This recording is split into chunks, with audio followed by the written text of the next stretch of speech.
This meeting of the Tyler ISD Board of Trustees is called to order. The presence of a quorum has been established. The meeting's been duly called. The notice of meeting has been posted in the time and manner required. First order of business is, our first item on the agenda, number 3, under continuous improvement, is to consider approval of targeted improvement plan for an alternative education campus. Alvin B. Anderson, Rise Academy. In your packet, you should have a copy of the improvement plan. Today we have with us Raul Sanchez, who will answer any questions you have in regard to that. This is an annual requirement for a campus that has been labeled for a targeted improvement, and we are here to present today the Rise Academy plan in front of you. So are there any specifics that you just want to mention, highlight? And Mr. Sanchez, along with Mr. Floyd, the principal, is there today. If you guys would like to comment on that.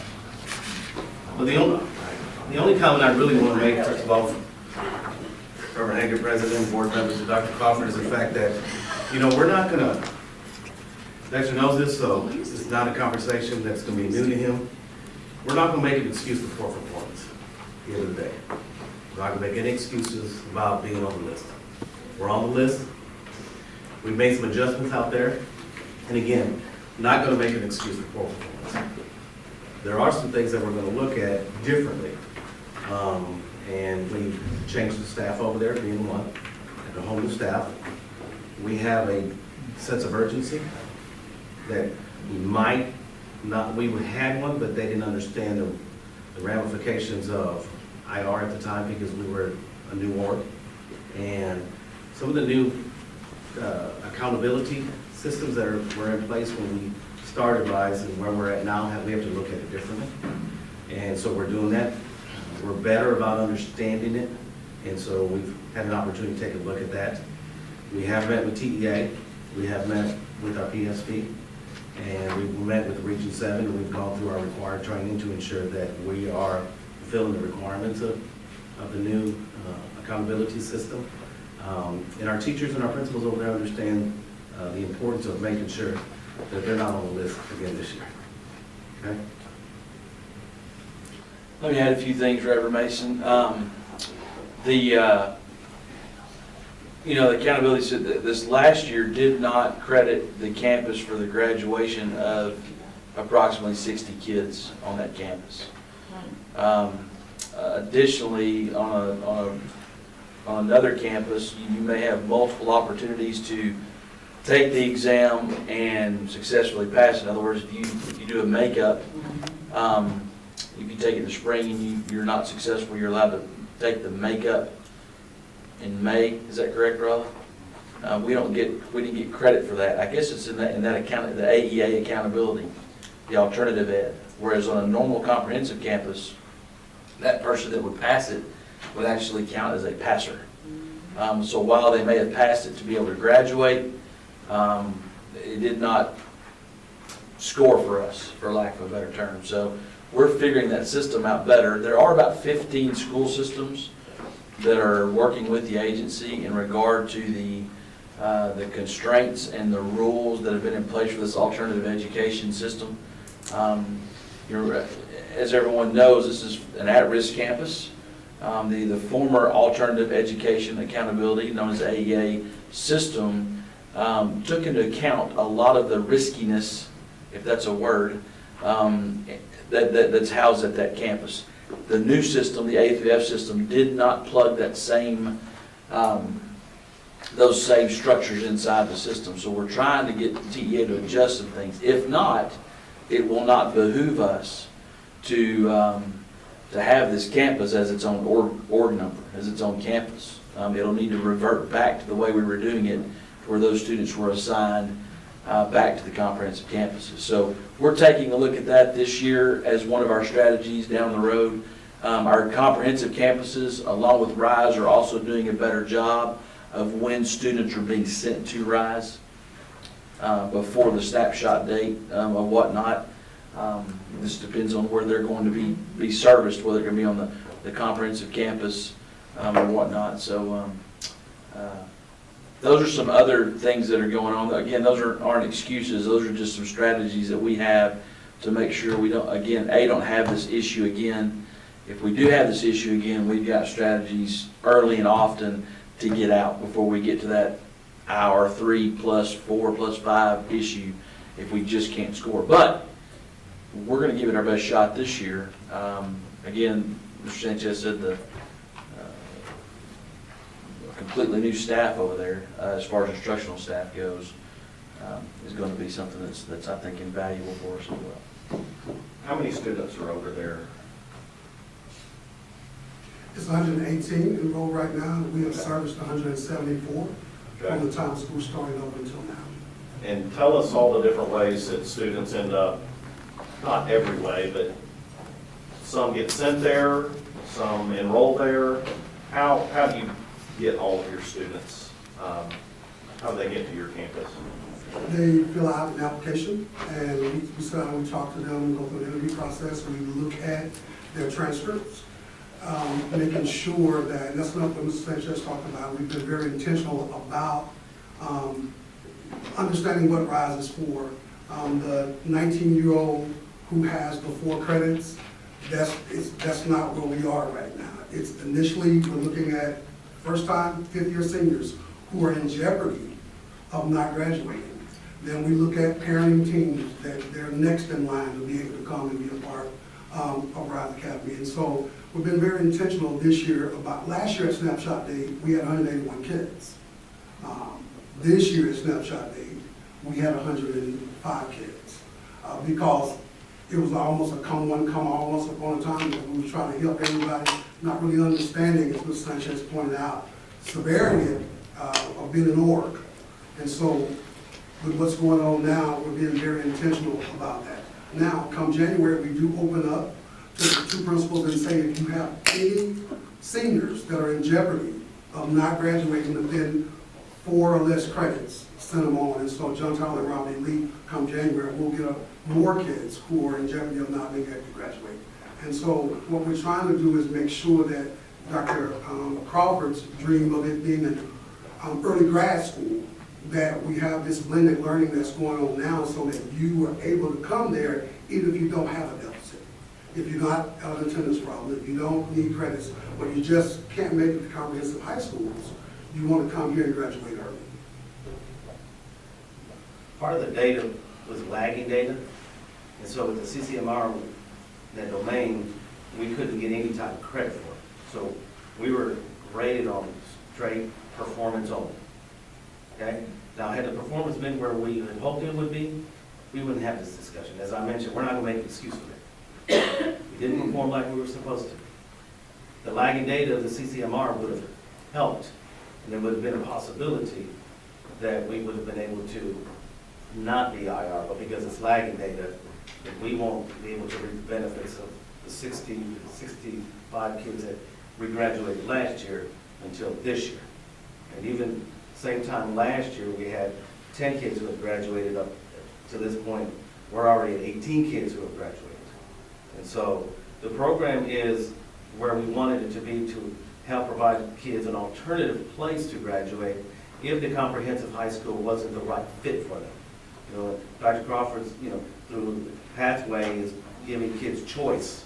This is yet another opportunity for our parents and our kids to have choice about where they're graduating, regardless of the reason why they have to choose it, and then be a choice for them. So I'm assuming the faculty and staff understand the seriousness of this. I'm hearing you speak up now. Is there a reason they didn't know the seriousness of it before? Well, initially, Robert Mason, as he said, it was a program. And so we didn't have blended learning. We had kids came there in their mind, dropout prevention, credit recovery. And so in their minds, it's a branding issue as well for us now. In their minds, I come over here to get my credits. Not necessarily putting emphasis on, you gotta pass these EOC tests as well. That was for the 2 high schools. So in their minds, when they came to RISE, it was just to get credits. And so we had, that's where everybody was computer-based. This year, we have, if you need to pass EOC, you're in the EOC prep class 5 days a week, one day out of the week, you're in there for a 2-hour pull-out. And so, and you are being taught direct instruction, you're being taught the language of STAR, they're looking at so many different ways. Dr. Hanson sends our district consultants come every week to work in the individual classes, math, science, social studies, ELAR, every single week. So the urgency is there, but not just the urgency is there. We're putting in strategic things to make sure that this happens, but our student staff was So over. the students understand the seriousness of it, and you're saying the faculty also understands, that what Yes, you're ma'am. saying? We had 100% every day this week in taking the EOC test, a retest. That was not the case. The Sanchez came over last year, I was picking up kids, I have to pick up nobody this year. Eligible today, 100% kids there taking the test. Last year, yesterday EOC, my last kid finished at 2:15. He had extended time, finished at 2:15 yesterday. So them understanding the severity and urgency of what they need to do, because you have to pass EOCs to graduate. In their mind, it was just credit recovery. And I might add, Reverend Mason, the fact that, having to have those crucial conversations with teachers, just like we had to have at all of our schools. Right. And so our staffing has gotten better as well. And so there's a process that you're aware of that we have to go through before we can just release teachers and folks on the campus and then helping them understand what they need to do. And it takes a different teacher to educate kids who have historically not done well at their comprehensive high school. And so, there was capacity issues that we had to deal with to ensure this year that we had the right people who understood what it took to educate kids who weren't successful somewhere else. No fault of theirs. And so we have them folks on board. Admittedly, Reverend Mason, it's been a tough culture flip. Going from Sure. going from that former What campus you that we do, had yeah. over there, Yeah. that we had more staff than we had students actually in the building when I first got here. So, for their graduation, for their finality, we just kind of clapped them out of the building. Now we're graduating them, and I'm hoping the accountability system will kind of loosen up a little. I don't want to say soften up, but will loosen up Right. a little bit to where it matched the former system. If the former system was in place, we would have not been having this conversation. So I'm not going to blame and make it excuse. It is what it is. It's a game to be played. We've been more strategic about how we're trying to win in that game this year than just trying to serve all kids. And that's been heartbreaking, because there's been some that wanted to, that would have no chance in completion and scoring on the accountability system for this campus. That's a sad thing. So with the increase in student population that he's expecting, he will have enough staff to work with those students? We're staffed appropriately. Okay. What was your question around the mid-year influx of new students from Lee and JT? The mid-year influx. And I will add that, appreciate that, Crawford, Ms. Bjork giving us some additional personnel that can work with the social and emotional learning of kids. They have a full-time counselor now, where we were sharing one with early college before. They have different needs. And so we do have staff over there that's dedicated for RISE only, so that's really gonna help out. That's good. That's good. I have a question concerning the curriculum and instruction. It looks like the improvement plan has a heavy reliance on SIOP, and that's been around a long time, but you're saying that it's all new staff over there. Have they all been trained in SIOP, and are they actually following those protocols? Just ma'am, they have, it's a district mandate, they've all been trained to sign. Okay. So what we've also done is, working in conjunction with Dr. Hanson, our instructional coaches also, that's part of the work that they do, is to be at RISE to improve the teacher instruction over there as well. So it's a full press effort to ensure that even though they go to RISE, they're just as important as any other kid in our district.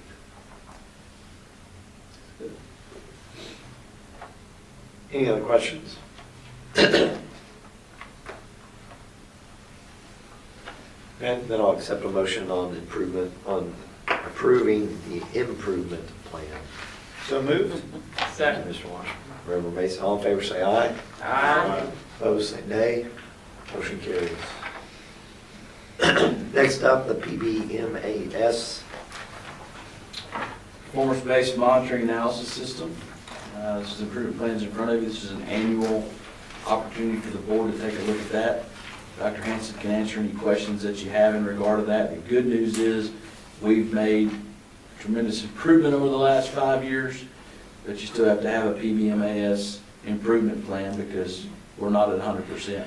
I don't know who is at 100% in the state. I think Highland Park is their big topic this week, is at 100% on PBMAS. So, Dr. Hanson, would you care to brief the board in regard to something that's coming out of your shop? Sure. So the PBMAS, just to give you a little reminder, the PBMAS plan has to do with anything that, any area where we receive federal funds, Title I, Title II, bilingual ESL, CTE, and they monitor the progress of students who receive those funds to ensure that the students are making the progress that they intended, since it's supplemental funding, correct? So we have improved tremendously this year. In fact, we had a call with TEA, and they were very happy with our progress. So what we did with this plan is we took some of the things that we were doing last year related to literacy and building in individual plans for students, and we really just bumped it up a notch and improved on the great things that we did last year, and became pretty targeted related to those specific areas where we still have some indicators that we need to improve. So there's not anything in this plan that you haven't seen in the district plan or the campus improvement plans. We've worked very hard this year to make all of those plans aligned so that we're not just doing all these separate compliance reports. So you'll see the same issues related to literacy across the curriculum, building teacher capacity related to literacy, and helping teachers understand how to implement the individual plans, integrate those into their lessons, which has to do with lesson design that we're working on anyway. Maybe Highland Park doesn't have to do too much PBMAS if it's directly tied to federal funds. They don't take a whole lot over there. Right. Special ed. Yeah. Any questions for Dr. Hanson? If not, I'll accept a motion on approving this plan as presented. I move we approve the PBMAS improvement plan as presented. Thank you, Reverend Mason. Is there a second? Second. Bunch of seconds. All in favor say aye.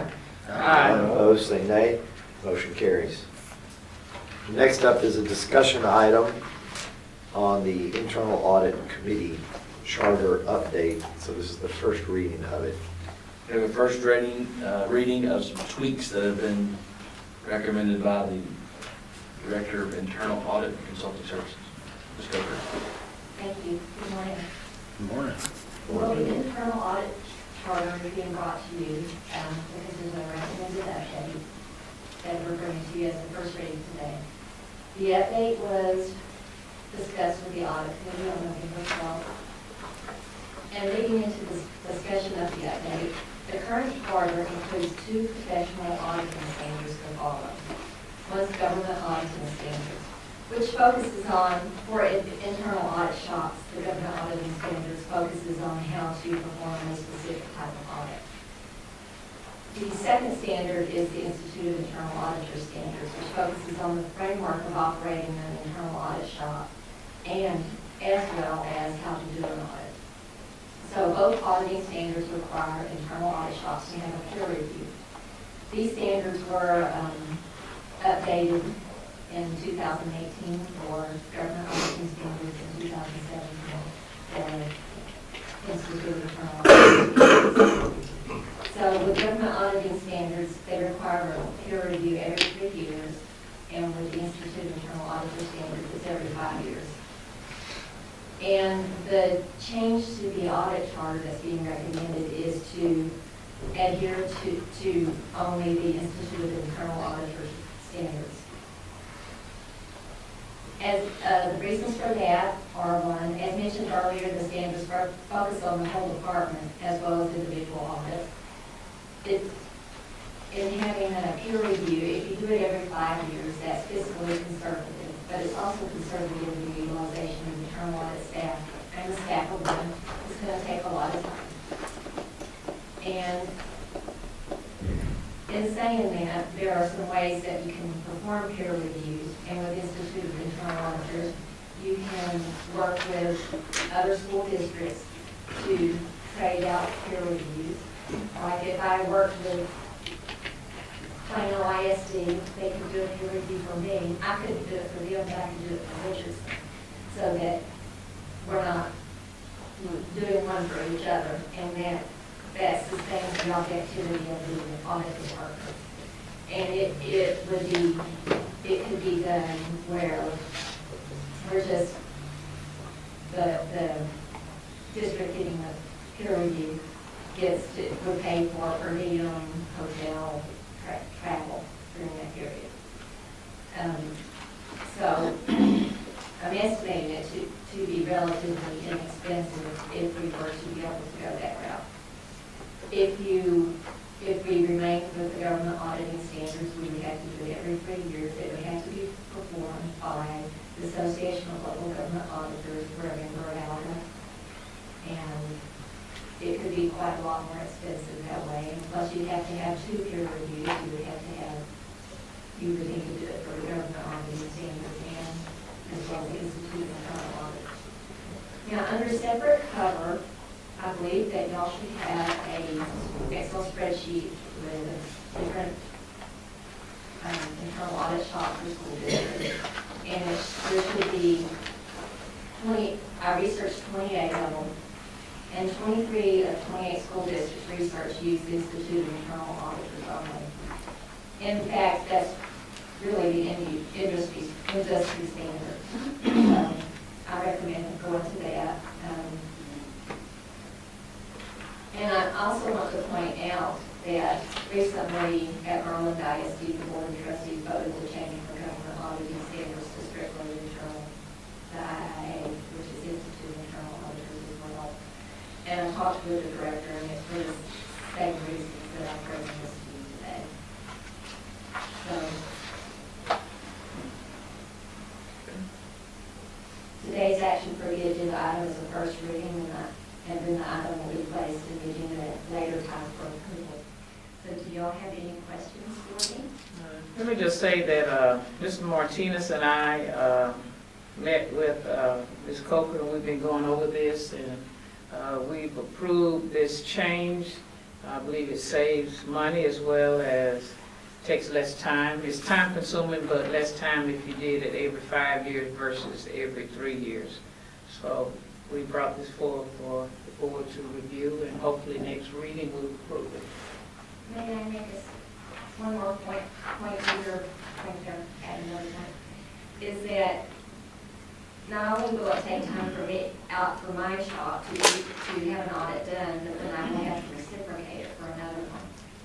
So that will be time in both areas. Okay, I just want to make that clear as well. Do y'all have any other questions for me? Seems pretty straightforward to me. Straightforward, Yeah. yeah. Okay. Are we done? Yes, ma'am. Thank you. Thank you very much. We now move, that concludes the portion of our meeting, move to executive session. We may or may not have action. I don't know, depends on if y'all want to talk about it. Okay. So we'll move now into executive session. Okay, we're back in public session. We have one action item coming out of executive session. That's the approval of the superintendent's goals. Do I have a motion? I move we approve the superintendent's goals. Thank you, Mr. Bergfeld. Thank you, everybody. All in favor say aye. Aye. Opposed say nay. Motion carries.